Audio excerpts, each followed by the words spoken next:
عليكم ورحمة الله وبركاته. الحمد لله رب العالمين والعاقبة للمتقين والصلاة والسلام على رسوله الأمين وعلى آله وأصحابه والناس أجمعين فمن تبعهم بإحسان إلى يوم الدين أما بعد. قد قال الله تعالى في محكم تنزيل الكتاب الكريم: أعوذ بالله من الشيطان الرجيم. بسم الله الرحمن الرحيم. يا أيها الناس اتقوا ربكم الذي خلقكم من نفس واحدة وخلق منها زوجها وبث منهما رجالا كثيرا ونساء واتقوا الله الذي تساءلون به والأرحام إن الله كان عليكم رقيبا وكان الله عليما قل نار جهنم أشد حرا لو كانوا يفقهون. அளவற்ற அருள் நிகரற்ற பேரன்பிற்கும் சொந்தக்காரனாகிய எல்லாம் வல்ல அல்லாஹ் ஜல்ல ஷானுவத்தாலாவின் சாந்தியும் சமாதானமும் நம் உயிரிலும் மிஞ்சி ஒப்பற்ற தலைவர் அகில உலகத்திற்கு ஒரு வழிகாட்டி எம்பெருமான ரசூல் ஸல்லல்லாஹு அலைஹி வஸல்லம் அவர்கள் மீதும் அவர்களை பின்பற்றி வாழ்ந்த உத்தம தோழர்கள், சத்திய சகாபாக்கள், சகாபிய பெண்மக்கள், தாபியன்கள், தபோ தாபியன்கள், ஐமாக்கள், மூமினான ஆண் பெண் மக்கள் மீதும் அல்லாஹ்வுடைய திருப்தியை பெறுவதற்காக வேண்டி இந்த அழகிய வேளையிலே அவனுடைய நெருக்கத்தை பெறுகின்ற கியாமுல் லைல் என்று சொல்லக்கூடிய இரவு வணக்கத்தை என்ற தொழுகையை முடித்துவிட்டு அமர்ந்திருக்கின்ற நம்மீதும் அல்லாஹ்வுடைய அருளும் கிருபையும் கருணையும் என்றென்றும் உண்டாவதாக.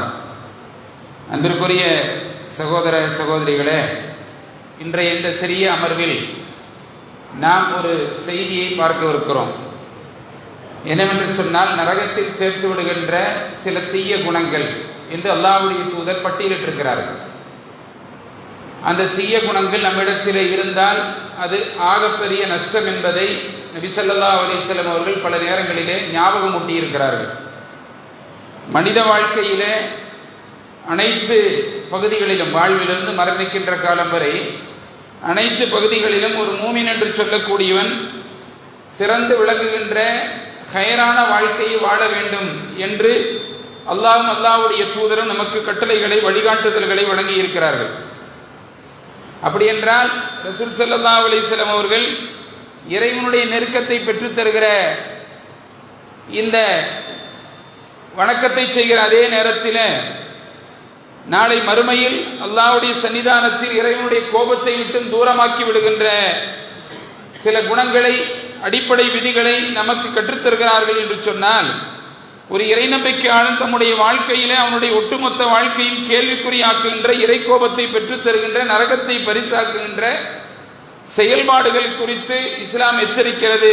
அதை குறித்து நாம் இந்த நேரத்திலே நினைத்து பார்க்க வேண்டும். அப்படி இருந்தால்தான் நம்மால் இதிலிருந்து விலகிக் கொள்ள முடியும். அல்லாஹ் ரப்பல் ஆலமீன் சொல்கிறான், நபியை பார்த்து, நபியே, குல்நாரு ஜஹன்னம அஷத்து ஹர்ரன் லவ் கானூ யஃப்கஹூன். நபியே, அவர்களிடத்தில் நரகத்தின் நெருப்பு ஆக குஷ்ணமானது, கொடியது என்பதை கூறிவிடுங்கள் என்று சொல்லிவிட்டு அல்லாஹ் சொல்கிறான், இந்த செய்தியை அவர்கள் புரிந்திருக்க வேண்டுமே என்று கேட்கிறான். ஆச்சரியக்குறி. இந்த செய்தியை அவர்கள் தெரிந்திருக்க வேண்டுமே. எந்த செய்தி? நரக நெருப்பு ஆக கொடுமையானது, உஷ்ணமானது என்பதை அவர்கள் தெரிந்திருக்க வேண்டுமே என்று ஆதங்க வெளிச்சத்தை அல்லாஹ் தஆலா சொல்கிறான். அப்படி சொல்லிவிட்டு தான் பிறிதோரிடத்தில் அல்லாஹ் சொல்கிறான், ஈமான் கொண்ட மக்களே, யா அய்யுஹல்லதீன ஆமனூ கு அன்ஃபுஸக்கும் வ அஹ்லீக்கும் நாரா, உங்களையும் உங்களுடைய குடும்பத்தாரையும் நரக படுகொலியிலிருந்து நீங்கள் காப்பாற்றிக் கொள்ளுங்கள். வகூது அன்னாஸ வல் ஹிஜாரா, அதன் எரிபொருள் இரண்டு தான். முதல் எரிபொருள் மனிதர்கள், இரண்டாவது எரிபொருள் கற்கள் என்று அல்லாஹ் தஆலா சொல்லிவிட்டு சொன்னான், அலைஹா மலாயிகத்துன் இலாதுன் ஷிதாத் லா யஸூனல்லாஹ மா அம்ரஹும் வ யஃஅலூன மா யுஅமரூன். அல்லாஹ் தஆலா சொல்கிறான், அதிலிருந்து நீங்கள் தப்பிக்கவும் முடியாது. அதற்கு கடுமையான பலசாலிகள், மலக்குகள் இருந்து கொண்டிருக்கிறார்கள், காவல் இருந்து கொண்டிருக்கிறார்கள். அல்லாஹ் அவர்கள் ஏவி எதிலும் அவர்கள் மாறு செய்ய மாட்டார்கள். நீங்கள் கெஞ்சினாலோ, நீங்கள் கூப்பாடு போட்டாலோ, நீங்கள் எங்களை விட்டுவிடுங்கள் என்று சொன்னாலோ, எனக்கு நரகத்தின் சூடு அதிகமாக இருக்கிறது என்று சொன்னாலோ அவர்கள் விடமாட்டார்கள். அவர்கள் ஏவப்பட்டபடி அவர்கள் செய்வார்கள் என்று அல்லாஹ் தஆலா மலக்குமார் விஷயத்தில் நான் உங்களிடத்திலே கூறாமல் விட்டதில்லை. அல்லாஹ்வுடைய நெருக்கத்தை விட்டும் தூரமாக்குகின்ற எந்த விஷயத்தையும் நான் உங்களிடத்தில் தடுக்காமலும் விட்டதில்லை என்று நபி ஸல்லல்லாஹு அலைஹி வஸல்லம் அவர்கள் சொன்ன செய்தியை பார்க்கிறோம். இதையெல்லாம் மனசுல நிறுத்திட்டு அல்லாஹ்வுடைய தூதர் நரகத்தில் நம்மை தள்ளுகின்ற சில தீய குணங்களை பட்டியலிட்டார்கள். அதை சொல்லுகின்ற பொழுது 5 செய்திகளை அல்லாஹ்வுடைய தூதர் சொல்கிறார்கள். என்ன அந்த 5 செய்தி என்று சொன்னால், நாருக்கும் அல்லாஹ்வுடைய தூதர் சொல்கிறார்கள், உங்கள் உலக நெருப்பு நரக நெருப்பின் 70 பாகங்களிலே 70 பாகங்களில் ஒரு பாகமே ஆகும் என்று அல்லாஹ்வுடைய தூதர் சொல்கிறார்கள். மின்னார் ஜஹன்னம கீழ யா ரசூலல்லாஹ், சஹாபாக்கள் கேட்கிறார்கள், யா ரசூலல்லாஹ் இந்த உலக நெருப்பே போதுமானதுதானே என்று சொல்கிறார்கள். அல்லாஹ்வுடைய தூதர் சொல்கிறார், உலக நெருப்பு என்பது நரக நெருப்பின் 70 பாகங்களிலிருந்து ஒரு பாகம். அப்ப 69 பாகம் அல்லாஹ்விடத்தில் இருக்கிறது.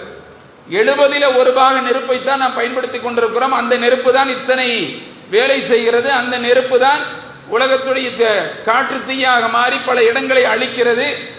நம்மால் எண்ணி பார்க்க முடியாத சேதத்தை உண்டாக்குகிறது, மிகப்பெரிய நஷ்டத்தை உண்டாக்குகிறது என்றெல்லாம் பார்க்கிறோம். என்றால் ஆக ஒரு பங்கு நெருப்புடைய வேகம், உஷ்ணம். அப்ப ரசூல் ஸல்லல்லாஹு அலைஹி வஸல்லம் சஹாபாக்கள் அதனால் தான் கேட்டார்கள், யா ரசூலல்லாஹ் அந்த ஒரு நெருப்பே போதும் தானே என்று சொல்லுகிற பொழுது அல்லாஹ்வுடைய தூதர் சொன்னார்கள், இல்லை, கானத்தில் காஃபியத்துன் கால ஃபுஸ்ஸிலத் அலைஹின்ன. அல்லாஹ்வுடைய தூதர் சொல்கிறார்கள், அந்த 69 பாகங்கள் அதிகப்படுத்தப்பட்டுள்ளது. இவற்றில் ஒவ்வொரு பாகமும் உலக நெருப்பின் வெப்பத்திற்கு சமமானதாகும் என்று நபி ஸல்லல்லாஹு அலைஹி வஸல்லம் அவர்கள் சொல்கிறார்கள். இந்த ஒரு பங்கு பாகத்தையே உங்களால தாங்கிக்க முடியலன்னு சொன்னா 69 பங்கு நெருப்புடைய உஷ்ணம் இனியும் காத்து கொண்டிருக்கிறது என்று நபி ஸல்லல்லாஹு அலைஹி வஸல்லம் சொன்ன செய்தியை பார்க்கிறோம். என்று சொன்னால் அப்படியான நரக நெருப்பு, அதனுடைய உஷ்ணம், அந்த வெப்பம் இப்படியான மக்களை தாக்குவதற்கு தயாராக்கப்பட்டு கொண்டிருக்கிறது என்ற சிந்தனையை நாம் மனதிலே நிறுத்தி கொண்டு அல்லாஹ்வுடைய தூதர் சொன்ன அந்த 5 செய்திகளை நாம் நினைத்து பார்க்க கடமைப்பட்டிருக்கிறோம். ரசூல் ஸல்லல்லாஹு அலைஹி வஸல்லம் சொன்னார்கள், வஅலுன் நாரி ஹம்ஸத்தன் அல்லாஹ் அல்லதி லா ஸபர லஹு அல்லதீன ஹும் ஃபீக்கும் தபஆ லா யப்தஊன அலன் வலா மால் வலா ஆஹினு அல்லதீன லா யஃபலு தமஆ வஇன் தக்கைலா ஹானத்தும் வர்ஜுலன் லா யுஸ்பிஹு வலா யும்சிஹு இல்லா வஹுவ யுஹாதிஉ கலா அஹ்லிக வமாலிக வதகரல் புக்ல் அவல் கதிப். அல்லாஹ்வுடைய தூதர் சொல்கிறார்கள், 5 வகையான மக்கள் நரகவாசிகள். 5 வகையான குணங்களை கொண்ட மக்கள் நரகவாசிகள். யார் அந்த 5 வகையான குணங்கள் கொண்ட மக்கள்? நபி ஸல்லல்லாஹு அலைஹி வஸல்லம் சொல்கிறார்கள், முதலாவது நபர் யார் என்று சொன்னால், அவன் யாருக்கும் உபயோகம் இல்லாதவன். யாருக்கும் உபயோகம் இல்லாதவன், அறிவீனன், பலகீனன். சரி, எதுல அறிவீனன், எதுல பலகீனன் என்று சொன்னால், அவனுடைய குடும்பத்தாருக்கும் அவன் உபயோகப்பட மாட்டான். அவன் குடும்பத்தாருக்கு அவன் உபயோகப்பட மாட்டான். பொருளாதாரத்தையும் திரட்டி கொண்டு குடும்பத்தில் வந்து கொண்டு சேர்க்க மாட்டான். அவனுக்கு என்ன தோன்றுகிறதோ அந்த அடிப்படையில் அவன் நடப்பான். அவனுக்குன்னு எந்த நோக்கமும் இருக்காது, அவனுக்குன்னு எந்த கொள்கையும் இருக்காது. குடும்பத்திற்கும் பிரயோஜனமாக இருக்க மாட்டான், யாருக்கும் பிரயோஜனமாக இருக்க மாட்டான். ஒரு ஊதாரியை போல அவன் வாழுவான். இஸ்லாம் கடுமையாக எச்சரிக்கிறது. இன்னைக்கு நிறைய மக்களுடைய வாழ்வு அப்படித்தான் இருக்கிறது. நிறைய மக்களுடைய வாழ்வு யாருக்கும் உபயோகம் இல்லாமல் தான் தோன்றித்தனமாக தங்களுடைய மனம் போன போக்கிலே, மனம் என்ன சொல்கிறதோ அந்த அடிப்படையிலே என்ன செய்கிறார்கள், வாழ்ந்து கொண்டிருக்கிறார்கள் என்ற செய்தியை பார்க்கிறோம். இப்படியே வாழ்க்கையின் பெரும்பகுதியை தொலைத்து நாளை மறுமையில் அல்லாஹ்விடத்தில் நரகத்திற்குரியவர்களாக என்ன செய்கிறார்கள், மாறி போய் விடுகிறார்கள் என்று நபி ஸல்லல்லாஹு அலைஹி வஸல்லம் சொன்னார்கள் என்பதை பார்க்கிறோம். என்றால் யாருக்கும் உபயோகம் இல்லாத ஊதாரியாக தன் குடும்பத்திற்கும் தன்னுடைய சமூகத்திற்கும் தன்னுடைய மார்க்கத்திற்கும் எதற்கும் உபயோகம் இல்லாமல் வாழுகின்ற வாழ்க்கை இருக்கிறதே, அந்த வாழ்க்கை ஆக மோசமானது என்று நபி ஸல்லல்லாஹு அலைஹி வஸல்லம் அவர்கள் சொல்லுகிற செய்தியை நாம் பார்க்கிறோம். என்று சொன்னால் அன்பானவர்களை யோசிக்க வேண்டும். இந்த பண்பு முதலாவது, இந்த கெட்ட குணம் நம்மிடத்தில் இருக்கக்கூடாது என்பதை புரிந்து கொள்ளுங்கள். ஒரு நாளில் காலையில் துவங்கி இரவு வரை நாம் யாருக்காவது உபயோகமாக இருக்க வேண்டும். நாம் யாருக்காவது, நம் குடும்பத்திற்கு அல்லது சமூகத்தில் கொண்டு சேர்க்கிற இரண்டாவது பண்பு நம்பிக்கை துரோகம் என்று நபி ஸல்லல்லாஹு அலைஹி வஸல்லம் சொல்கிறார். மோசடி செய்வதில் அவனுடைய ஆசை அடங்கவே செய்யாது. மோசடி செய்வதில், ஏமாற்றுவதில், வழிப்பறி செய்வதில், அடுத்தவர்களை வஞ்சிப்பதில் அவர்களுக்கு என்ன செய்யாது, ஆசை அடங்கவே செய்யாது. அற்பமான சின்ன விஷயங்களில் கூட அவர்கள் மோசடி செய்வார்கள். அற்பமான சின்ன விஷயங்களில் கூட அவர்கள் என்ன செய்வார்கள், நம்பிக்கை துரோகம் செய்வார்கள். இப்படியான மக்கள், இந்த மாதிரியான கெட்ட குணம், அல்பமான காரியத்தில் கூட அவனை நம்ப முடியாது என்று சொன்னால், இவனை நம்பி என்று சொல்கிறார்கள். அற்பமான பொருட்களை கூட அவனை நம்பி ஒப்படைக்க முடியாது என்று நபி ஸல்லல்லாஹு அலைஹி வஸல்லம் அவர்கள் சொல்லுகிற செய்தியை நாம் பார்க்கிறோம் என்று சொன்னால், இந்த இரண்டாவது பண்பையும் நாம் கவனமாக சிந்திக்க வேண்டும். மூன்றாவது பண்பு, நபி ஸல்லல்லாஹு அலைஹி வஸல்லம் சொன்னார்கள், பிறருடைய பொருளை அவனுடைய மூளையிலே இருக்காது. யாரையாவது ஏமாற்ற வேண்டும், யாருக்காவது தீங்கிழைக்க வேண்டும், யாரையாவது துன்புறுத்தி மகிழ்ச்சி உற வேண்டும், யாருக்காவது கெடுதல் செய்து அந்த கெடுதலை பார்த்து ரசிக்க வேண்டும், ஸ்டாடிஸ்ட்னு சொல்றாங்களா இல்லையா, இப்படியான பண்பு. இந்த பண்பு கண்டிப்பாக நரகத்தில் தான் உங்களை கொண்டு போய் சேர்க்கும் என்று நபி ஸல்லல்லாஹு அலைஹி வஸல்லம் அவர்கள் சொல்லுகிற செய்தி மூன்றாவது பண்பாக இருக்கிறது என்பதை புரிந்து கொள்ளுங்கள். நான்காவது பண்பு, அல்லாஹ்வுடைய தூதர் சொன்னார்கள், கஞ்சத்தனம் செய்வது. கஞ்சத்தனம் செய்வது அல்லது பொய் பேசுவது, கஞ்சத்தனம் இரண்டையும் சேர்த்தியே நபி ஸல்லல்லாஹு அலைஹி வஸல்லம் சொல்கிறார்கள். கஞ்சத்தனம் செய்வது உபயோகமான மக்கள் குடும்பத்திற்கோ யாருக்குமோ செலவழிக்க மறுப்பது, தன்னுடைய பொருளாதாரம் செலவாகிவிடுமே என்று அஞ்சுவது என்று நபி ஸல்லல்லாஹு அலைஹி வஸல்லம் சொல்கிறார்கள். இது நான்காவது பண்பு. ஐந்தாவது பண்பு, மானங்கெட்ட செயலை செய்வது. யாராவது நம்மை தப்பாக நினைத்து விடுகிறானோ என்று நினைப்பவன் என்ன செய்வான், மறைவாக போய் என்ன செய்கிறார்கள், ஒரு தவறு செய்கிற பொழுது அந்த தவறின் மூலமாக யாருக்கும் அந்த தவறு போய் பரவிவிடக் கூடாது என்று குறைந்தபட்ச ஒரு அறிவாவது அவர்களுக்கு இருக்கிறது. அப்படி இருக்கிற காரணத்தினால் என்ன செய்கிறார்கள், தெரியாமல் அல்லது கழிவறைக்குள் சென்று இன்னவரிடங்களுக்கு சென்று தங்களுடைய தேவைகளை நிறைவேற்றிக் கொள்ளுகிற மக்கள் இருக்கிறார்கள். பார்க்கிறோமா இல்லையா? இது கூடாது என்று சொன்னாலும் கூட அதை விடுவதற்கு அவர்கள் தயாராக இல்லை. அதற்காக வேண்டி ஒரு மறைமுக யுக்தியை என்ன செய்கிறார்கள், கையாளுகிறார்கள் என்ற செய்தியை நாம் பார்ப்பையான விதியாக இருக்கிறது. காரணம், இது நரகில் நம்மை தள்ளிவிடும், நம்முடைய இபாதத்துகளை கெடுபடுத்திவிடும், நம்முடைய அமல்களை பாழாக்கிவிடும், நம்முடைய நற்பண்புகளை அகலாக்க இல்லாமலாக்கிவிடும். இது மாதிரியான பண்புகள் என்ன செய்யும், நாம் மிக மோசமான குணம். நபி ஸல்லல்லாஹு அலைஹி வஸல்லம் சொல்கிறார்கள், இந்த அந்த முதல் பண்பை ஊதாரியை பற்றி பேசுகின்ற பொழுது, ஊதாரியை பற்றி பேசுகின்ற பொழுது சொல்லுகிற செய்தியை பார்க்க முடியும். இமாம் குர்துபி ரஹிமஹுல்லாஹ் அவர்கள் அதற்கு விளக்கம் சொல்கிறார்கள். இந்த மனிதர்கள் இருக்கிறார்களே, இவர்களை பற்றித்தான் அல்லாஹ் தஆலா சொல்கிறான், இவர்களுக்கு என்ன சொன்னாலும் அவர்களுக்கு காது இருக்கிறது, அதை கொண்டு செவி ஏற்க மாட்டார்கள், அவர்களுக்கு கண்கள் இருக்கிறது, அதை கொண்டு அவர்கள் பார்க்க மாட்டார்கள், அவர்களுக்கு உள்ளம் இருக்கிறது, சிந்திக்கின்ற உள்ளம் இருக்கின்றது, அதை கொண்டு அவர்கள் படிப்பினை பெற மாட்டார்கள் என்று அல்லாஹ் தஆலா சொல்கிறான். உலாயிக்க கல் அன்ஆம், அவர்கள் எப்படிப்பட்டவர்கள், கால்நடையை போன்றவர்கள் என்று அல்லாஹ் ரப்பல் ஆலமீன் சொல்கிறானே, அது இப்படி இந்த நபர்களைத்தான் என்று இமாம் குர்துபி ரஹிமஹுல்லாஹ் அவர்கள் இதற்கு விளக்கம் கொடுக்கிறார்கள் என்ற செய்தியை நாம் பார்க்கிறோம் என்று சொன்னால் நாம் யோசிக்க வேண்டும் சகோதரர்கள். நாளைக்கு உனக்குன்னு ஒரு திருமணமானா எதையெல்லாம் சொல்லணுமோ அத்தனையும் சொல்லுவான்.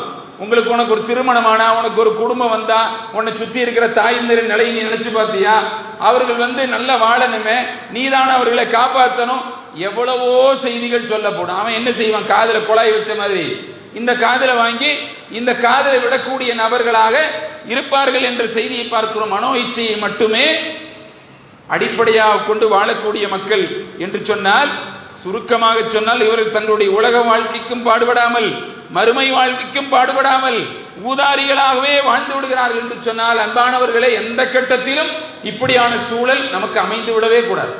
அது சிறிய காலமாக இருந்தாலும் சரி அல்லது பெரிய காலமாக இருந்தாலும். கொஞ்ச நாள் அவர் அப்படி இருந்தாரு, அதுக்கப்புறம் சரியாயிட்டாரு அப்படின்னா அதுவும் மார்க்கத்திலே தடை செய்யப்பட்டது, அதுவும் மார்க்கத்திலே தடை செய்யப்பட்டது என்று சொன்னால் அல்லாஹ் ரப்பல் ஆலமீன் தெளிவாக சொல்கிறார்,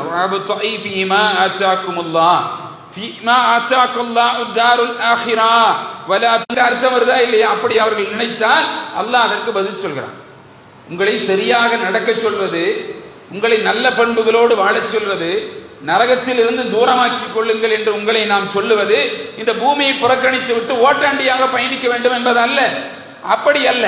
அல்லாஹ் தஆலா சொல்கிறான், இந்த பூமியில அல்லாஹ் உங்களுக்கு விதித்ததை உங்கள் நசீபை என்ன செய்து கொள்ளுங்கள், தேடிக்கொள்ளுங்கள் என்று அல்லாஹ் ரப்பல் ஆலமீன் சொல்கிறான். அதை நாம யோசிக்க வேண்டும். மறுமை வீட்டை அல்லாஹ் முதல்ல சொல்றான், மறுமை வீட்டை நீங்க என்ன செய்து கொள்ளுங்கள், அதை பிற்படுத்தணும், நாம் யோசிக்க வேண்டும். இன்னைக்கு நிறைய செய்தி, உதாரணத்துக்கு எடுத்துக்கொண்டீர் என்று சொன்னால், அதாவது கபரிலே ஒரு மனிதனை கொண்டு போய் அடக்கம் செய்தால் அந்த கபரிலே கேட்கப்படுகிற கேள்வி என்ன, 4 கேள்விகள் கேட்கப்படும், நமக்கு தெரியும், அதை நம்ம கேட்டிருக்கிறோம். இன்னைக்கு நம்ம பார்வையில பார்த்தா அது சிம்பிள். எது, உங்களுடைய ரப்பு யார், மன் ரப்புக்க என்று கேட்டால் நான் பதில் சொல்ல போகிறேன், கால ரப்பி அல்லாஹ், அல்லாஹ் தான் என்னுடைய ரப்பு என்று சொல்கிறேன். இப்ப என்னால சொல்ல முடியும் தான், இப்ப என்னால சொல்ல முடியும், அதுக்கு ஒன்றும் பெரிய தடை ஒன்றும் இல்லை. கண்ணை மூடி கேட்டாலும் சின்ன பையன்கிட்ட கேட்டாலும் சொல்லி கொடுத்துருந்தா அவன் என்ன செய்வான், சொல்லுவான். ஆனால் ஏன் அல்லாஹ் ரப்பல் ஆலமீன் அப்ப சிம்பிளா தான் வச்சிருக்கிறான். அப்போ நான் கபர்ல போய் படுத்தா அந்த இடத்துல அல்லாஹ் மன்றப்பு கேங்கிற சிம்பிளான கேள்வி நானும் ஈஸியா கால ரப்பி அல்லாஹ்னு சொல்லிட்டு போயிடுவேன் அப்படின்னு சொன்னா அப்படித்தான் அல்லாஹ் வச்சிருக்கிறானா? அப்படி அல்ல. நாம் அதை புரிஞ்சுக்கணும். அல்லாஹ் தஆலா சிம்பிளான கொஸ்டினை வச்சிருக்கிறான்னு சொன்னா அந்த கொஸ்டின் சிம்பிள் தான், ஆனால் அது பதில் சொல்லக்கூடிய தகுதியோ தரமோ இவர்களுக்கு இருக்காது, சொல்ல முடியாது என்று அல்லாஹ் ரப்பல் ஆலமீன் சொல்கிறான். நீங்கள் யோசிக்க வேண்டும். ருபூபியத்தோடு கலந்திருக்கிற வார்த்தை அது.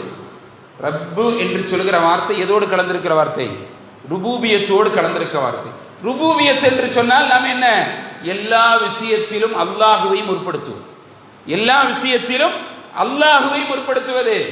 அல்லாஹ்விடத்தில் நான் இந்த உலகத்தில் நான் என்ன காரியத்தை செய்யறதாக இருந்தாலும் சரி, அதனுடைய நோக்கம் என்னவா இருக்கணும்? அல்லாஹ் அனுமதித்தது, அல்லாஹ் விதித்தது, அல்லாஹ் ஏற்படுத்தியது. அதிலிருந்து தான் நான் பெற்றுக்கொள்கிறேனே தவிர என்னுடைய திறமையோ என்னுடைய டேலண்டோ என்னுடைய அதிகாரமோ என்னுடைய ஆளுமையோ என்னுடைய ஆட்சியோ எதுவும் கிடையாது, எதுவும் கிடையாது. நாம் என்ன செய்யறோம்? இன்னைக்கு நான் போகல, அப்ப என்ன தோணுது நமக்கு? இன்னைக்கு நான் வியாபாரத்துக்கு போகல, இல்ல நான் வெளியே போகல, எனக்கு என்ன தோணுது? நான் அங்க போயிருந்தா அது கிடைச்சிருக்கும், இது போயிருந்தா இது கிடைச்சிருக்கும், இங்க போயிருந்தா இது கிடைச்சிருக்கும், இப்படின்னு என்னுடைய வெளியே சொல்லல, என் மனம் சொல்லுதா இல்லையா? என் மனம் சொன்னாலே அங்க என்ன போச்சு? ருபூபியத்தை நான் தகர்த்து விட்டேன் என்பது அர்த்தம். ஏன்? உனக்கு அது கிடைக்கணும்னு விதிச்சிருந்தா நீ அங்க போயிருப்பியா மாட்டியா? அல்லாஹ் உன்னை கொண்டு போய் சேர்த்திருப்பானா இல்லையா? உனக்கு அந்த நம்பிக்கை போச்சா இல்லையா? இப்ப நீ என்ன சொல்ற? நான் தான் ஒவ்வொரு கட்டத்திலும் எச்சரிக்கையாக இருந்து கொள்ளுங்கள். அல்லாஹ் தஆலா இந்த வார்த்தை நம்ம நினைக்கலாம், என்னது நான் போகல, அல்லாஹ் தான் முயற்சி செய்ய சொல்றானே என்று சொன்னால், முயற்சி செய்ய சொல்லுகிறான் என்ற எண்ணத்தை அல்லாஹ் உங்களுக்கு கொடுத்திருக்கிறானா இல்லையா? அந்த எச்சரிக்கை உணர்வு உங்களிடத்தில் இருந்தால் நீங்கள் போயிருப்பீர்கள். அல்லாஹ் அனுமதித்திருந்தால், அல்லாஹ் அனுமதித்திருந்தால் நீங்கள் என்ன செய்திருப்பீர்கள்? போயிருப்பீர்கள். அல்லாஹ் அனுமதிக்கிற உங்களை வேற இடத்துக்கு அல்லாஹ் பயன்படுத்துறான்னு சொன்னா அல்லாஹ் ரப்பல் ஆலமீனுடைய நசீபில் அதுதான் இருக்குது. அல்லாஹ் என்னுடைய நசீபில் என்ன செஞ்சிருக்கிறான்? அதைத்தான் வைத்திருக்கிறான். அப்படித்தான் நம்ம நினைக்கிறோம். மரணம் வரை எனக்கு என்ன ஏற்பட்டிருக்கிறதோ அத்தனையும் எழுதப்பட்டு விட்டது, விதிக்கப்பட்டு விட்டது. அப்ப நான் எதை குறிச்சும் பதட்டமோ என்ன செய்யற எதுவும் சொல்ல வேண்டியதில்லை. நாம் என்ன சொல்றோம்? நான் கிளம்புன அதுக்குள்ள அந்த வண்டி போயிருச்சு, அவர் கூட போயிருந்தா அந்த வேலையை முடிச்சுட்டு அங்கிருந்து அங்க முடிச்சுட்டு அங்கிருந்து இங்க முடிச்சுட்டு நான் சொன்னால் நாம் யோசிக்க வேண்டும் சகோதரர்களே. அல்லாஹ் ரப்பல் ஆலமீன் அதை தெளிவாக நமக்கு சொல்கிறான் என்று சொன்னால் இஸ்லாம் அதை என்ன செய்ய தடுக்காது.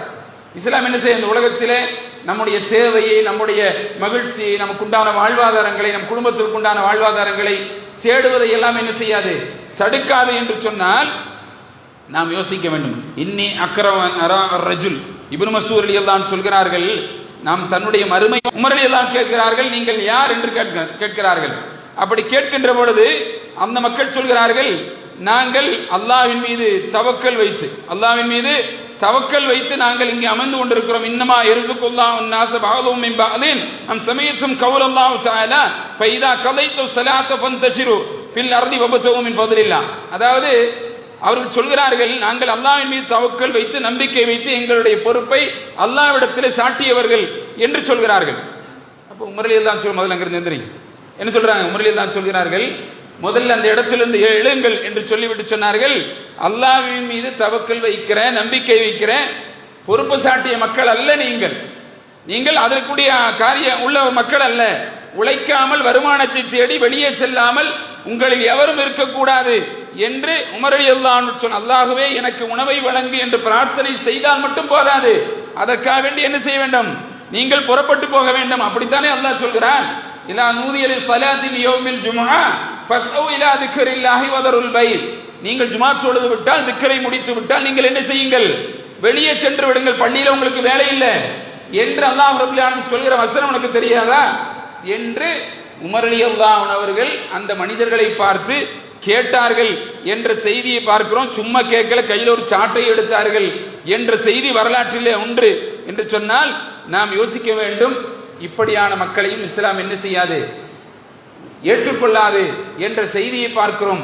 யாருக்கும் பலனுள்ள மக்களாக நடக்க வேண்டும் என்று நமக்கு சொல்லித்தரப்பட்டிருக்கு. இமாம் அகமது அவர்கள் சொல்வார்கள், இமாம் அகமது இப்னு ஹம்பல் ரஹிமஹுல்லாஹ் அவர்கள் சொல்கிறார்கள், நான் எந்த வேலையும் செய்ய மாட்டேன், ஆனால் என்னுடைய ரிஸ்கை எனக்கு அல்லாஹ் தருவான் என்று எங்கும் செல்லாமல் வீட்டிலேயே பள்ளியில் இருந்து கொண்டு ஒரு மனிதனை பற்றி நீங்கள் என்ன கருதுகிறீர்கள் என்று அவரிடத்தில் கேட்கப்படுது. அவரிடத்தில் கேட்கப்படுறாங்க, நான் எங்கேயும் போக மாட்டேன், எனக்கு தேவையானதெல்லாம் எனக்கு வந்துடணும் அப்படின்னு சொல்லி இருக்கக்கூடிய நபர்களை பார்த்து நீங்கள் என்ன நினைக்கிறீர்கள் என்று சொல்லுகின்ற பொழுது இமாம் அகமது அவர்கள் சொல்கிறார், ரஜுலுன் ஜாஹில். அவன் யாரு? இமாம் அவர்கள் சொல்கிறார்கள், அவன் எப்படிப்பட்டவன்? அறிவு கட்ட மனிதன். அவன் ஒரு அறிவு கட்ட மனிதன். என்னுடைய ரிசுக்கை அல்லாஹ் ரப்பல் ஆலமீன் என்னுடைய ஈட்டியின் நிழலில் வைத்துள்ளான் என்று ரசூல் ஸல்லல்லாஹு அலைஹி வஸல்லம் கூறியதை நான் பதிவு செய்திருக்கிறேன் என்று சொன்னால் யோசியுங்கள் என்று சொல்கிறார். ஈட்டியுடைய நிழல்ல என்னுடைய ரிசுக்கு அல்லாஹ் வச்சிருக்கிறான். யார் சொல்றது? மார்க்கத்திற்கும் எந்த சம்பந்தமும் இல்லை என்பதை நான் புரிந்து கொள்ள வேண்டும். நபி ஸல்லல்லாஹு அலைஹி வஸல்லம் சொன்ன இரண்டாவது அந்த நயவஞ்சகத்தனம், அவன் என்ன செய்வான்? பொய் பேசக்கூடிய மனிதனாகவே இருப்பான் என்று நபி ஸல்லல்லாஹு அலைஹி வஸல்லம் அவர்கள் சொல்லுகிற செய்தியை நாம் பார்க்கிறோம் என்று சொன்னால், நம்பிக்கை துரோகம், மோசடி செய்வதில் ஆசை அடங்காதவன், அற்பமான சிறிய விஷயங்களில் கூட அவன் அடுத்தவர்களை ஏமாற்றுவான் என்று செய்வான். நம்ம மேல குற்றத்தை தூக்கி போட்டு அவன் தப்பித்துக் கொள்ள பார்ப்பான் என்று சொன்னால், எல்லா விஷயத்திலும் எதில் ஆனாலும் சரி, பொறுப்புகள்ல கடமைகளை நம்பிக்கை துரோகம் செய்யக்கூடிய மக்களாக இருந்தாலும் சரி, அல்லது குடும்பத்தில ஏமாற்றுகிற மக்களாக இருந்தாலும் சரி, பாப்பா பொண்ணு தருவாரு அல்லது நமக்கு என்ன செலவு என்று குடும்பம் தத்தளித்துக் கொண்டிருக்கிறது, ஆனால் இவனோ சம்பந்தம் இல்லாமல் என்ன செய்வான்?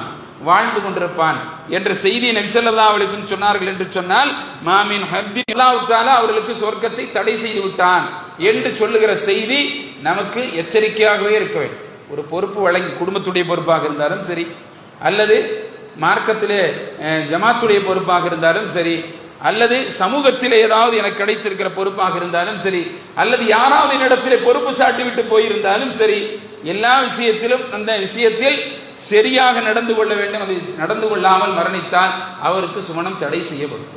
அவருக்கு சுவனம் தடை செய்யப்படும் என்று சொன்னால் நாம் யோசிக்க வேண்டும். நாளை மறுமையிலே அல்லாஹ்விடத்தில் நிறுத்தப்படுகின்ற பொழுது, இதா ஜமஅல்லாஹுல் அவ்வலீன வல் ஆகிரீன யௌமல் கியாமா, நாளை மறுமையில் நிறுத்தப்படும்.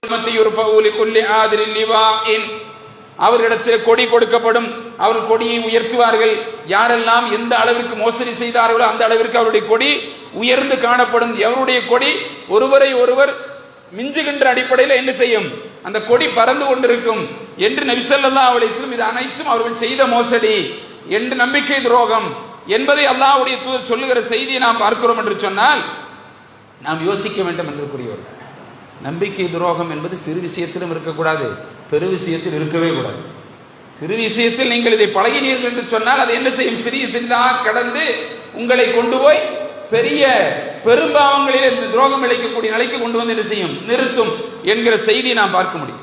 ரசூலுல்லாஹி ஸல்லல்லாஹு அலைஹி வஸல்லம் அல்லாஹ்வுடைய சஹாபாக்களை பார்த்து சொன்னார்கள், போர் செல்வங்களில் மோசடி செய்வது தொடர்பாக பேசுகிறார்கள்.